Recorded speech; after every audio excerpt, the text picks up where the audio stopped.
reunião do PDT que está analisando o programa de ajuste econômico do governo. Todo esse conjunto de medidas não atinge o grande capital.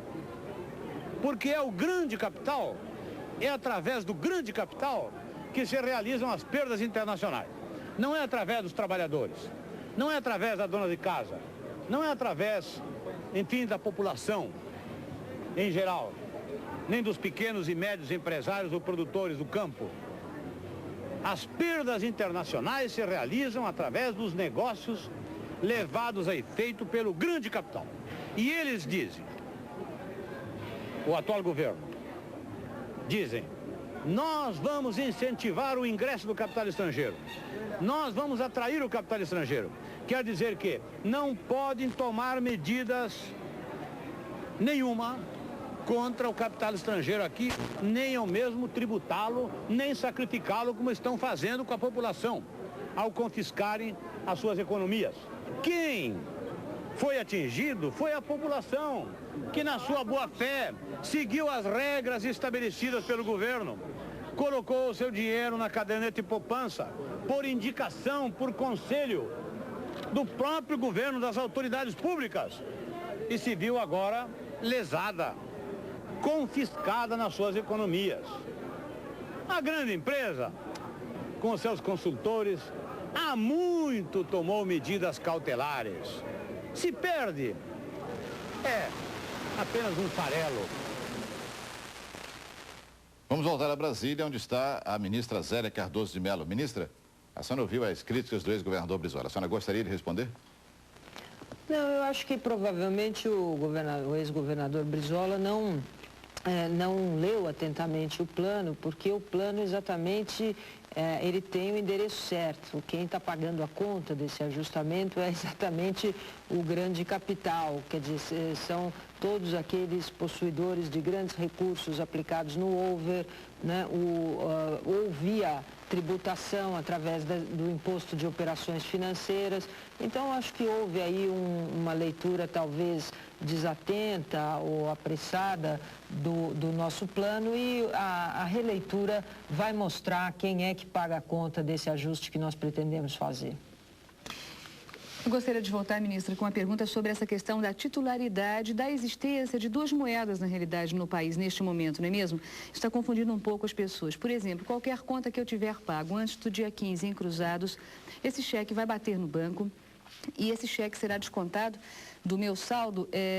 Por exemplo, quando eu chegar lá e quiser tirar o dinheiro em cruzeiros, esse cheque seria batido do que eu tenho direito a tirar em cruzeiros dos 50 mil, ou ele vai para a conta de quem vai receber em cruzados e essa pessoa vai ter que receber lá no Banco Central daqui a 18 meses? Não, se você deu um cheque para alguém para pagar, enfim, seja por que motivo for, na sua conta ele vai compensar, quer dizer, você não vai ter problemas de cheque sem fundo, quer dizer, se você tiver aplicação no over ou qualquer coisa assim, você vai ser compensado o cheque e esse cheque vai ser creditado à pessoa a quem você deu o cheque. Vai ser creditado em cruzados novos e, ao ser creditado, ele soma no valor, com os outros, enfim, com o restante dos recursos que essa pessoa tem.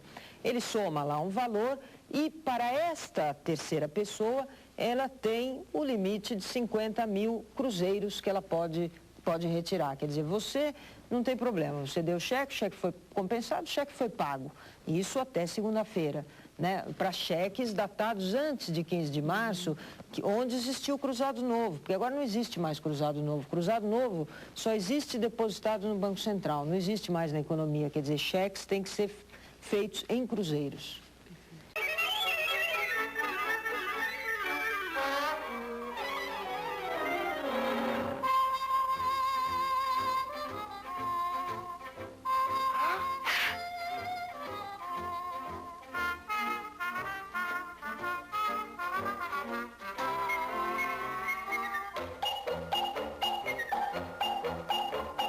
Essa será uma daquelas exceções que vão ser contempladas, vão ser objetos de estudo e sobre a qual nós faremos uma regulamentação específica que seja a mais justa e a mais correta possível.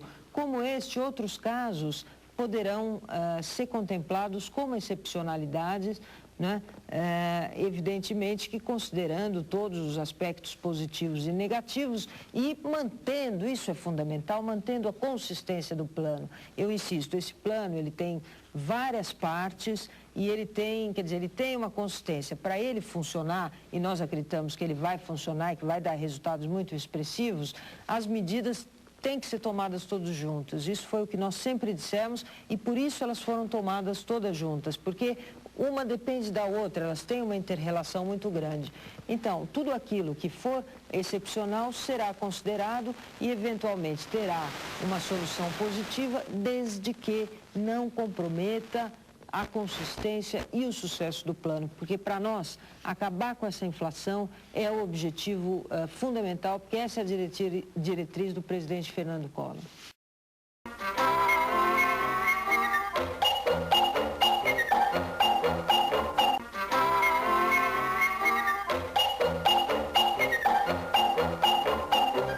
Eu tenho a impressão que, de fato, começou uma nova era na economia brasileira e as pessoas devem confiar nisso, devem confiar no sucesso do plano e devem nos ajudar para que esse plano dê certo. Estamos pensando, ela está sendo pensada de uma maneira que não venha a traumatizar, a prejudicar o bom andamento da economia. Por isso que eu insisto, os salários a partir de segunda-feira serão pagos em cruzeiros, de forma que se garanta o bom funcionamento da economia, se garanta que as pessoas recebam seus salários e de posse desse dinheiro possam ir, possam fazer suas compras, pagar aquelas coisas que precisam, tomar sua condução, pôr gasolina no seu carro, enfim, todas essas coisas normais. Então não há nenhuma razão para uma corrida aos bancos. O dinheiro está lá, vai continuar lá e pode ser sacado segunda, pode ser sacado na outra segunda, enfim, não há nenhuma razão. Confiar, professora Zélia. Vamos supor, vamos imaginar que daqui a um mês a pessoa já com a sua vida regida pelo Cruzeiro pague suas contas e ao final sobre um dinheirinho, sobre alguns cruzeirinhos. A senhora acha que essa pessoa deve aplicar no over ou na poupança? Ela vai acreditar? Olha, eu acho que no momento que isso acontecer, ela deve analisar as várias aplicações financeiras e escolher aquela que der o maior rendimento. E eu não tenho dúvida de que, veja bem, veja bem, à medida em que o plano for dando certo e ele vai dar certo, e eu não tenho dúvida de que, veja bem, à medida que a inflação for baixando, as pessoas vão perceber que podem confiar. E eu gostaria de inclusive, colocar uma questão importante para a reflexão de todos os que estão me ouvindo. Nós estávamos vendo uma situação muito grave e a continuar do jeito que estava indo, nós estávamos caminhando, evidentemente, por um processo de desorganização da economia, de desagregação dos preços, que acaba culminando numa desagregação moral, num processo hiperinflacionário. O que acontece no processo hiperinflacionário é que todas as pessoas perdem tudo o que elas têm. Quer dizer, esses recursos que estavam depositados na caderneta de poupança, depositados no over, onde quer que seja, num processo hiperinflacionário, virariam pó no dia seguinte, né, ou em 2 dias. Então, nós tomamos uma medida que evita a hiperinflação e que, na verdade, vem a preservar esse patrimônio das pessoas. Quer dizer, isso é importante, exatamente porque essa medida evita a hiperinflação, ela vem no sentido de preservar o patrimônio das pessoas através desse mecanismo. Então, na hora em que tiver regularizado, e vocês podem ter certeza disso, quer dizer, os resultados desse programa já se farão notar a partir da próxima semana, haverá uma queda de preço, isso eu garanto aos senhores, as pessoas vão perceber e vão readquirir a confiança que, porventura, por um momento, possam, enfim, ter achado ou ter tido uma pequena perda de confiança, elas readquirirão rapidamente, porque os resultados vão aparecer rapidamente. Mas, de qualquer forma, sempre a comparação que deve ser feita é essa. Era o caminho que estava sendo seguido se nada fosse feito e esse caminho que nós estamos apresentando como um caminho de solução. Ministra, a senhora se lembra que cada um de nós foi condenado à vida? Seja qual for o peso do teu sofrimento, tu tem que aprender a carregar ele nas costas.